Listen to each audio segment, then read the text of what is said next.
Bonjour. Chers étudiants, on m'a dit trop de livres.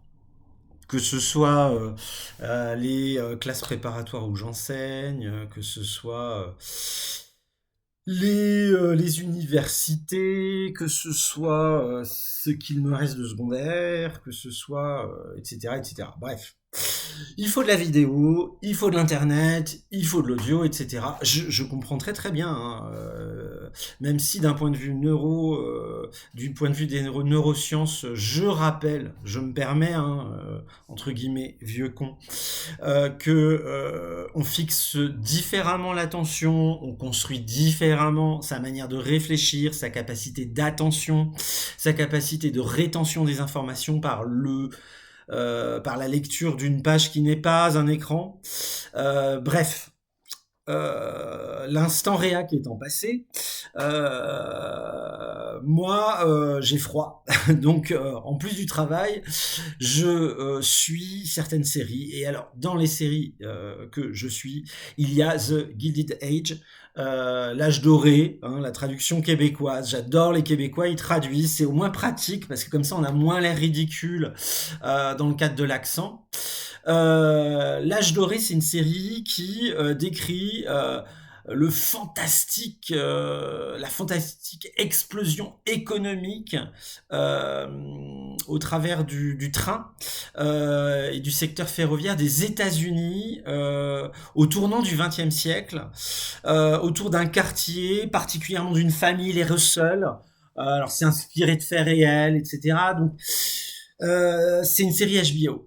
Du coup, si c'est une série HBO, on peut partir du principe que c'est extrêmement documenté, qu'elle a à la fois un intérêt historique et qu'elle a un intérêt aussi pour nous questionner sur notre société et nos sociétés contemporaines. Donc ça, c'est génial. Et il y a plusieurs clés de lecture, toujours. Toujours, toujours, toujours, toujours. Et ça, c'est génial parce que c'est extrêmement riche et on peut partir d'une source pour pouvoir utiliser, pour pouvoir nourrir différentes réflexions dans différentes disciplines, etc. Au-delà de l'émerveillement que provoque cette série qui est encore une fois formidabilissime. Un, cette série, elle a un intérêt pour, encore une fois, nous montrer cette explosion historique, économique, sociale que les États-Unis vivent au tournant du XXe siècle, ce qui est important, notamment dans nos programmes de la fin du lycée. Deux, il y a toutes les réflexions sur les questions des solidarités et des groupes sociaux qui sont, au-delà de la sociologie, de la SES, de la science politique, des éléments très très utiles pour les concours, notamment le concours commun des Sciences Po, sur lequel on retravaillera, sur lequel je ferai quelques développements en utilisant des épisodes, des scènes de la série, pardon. Trois,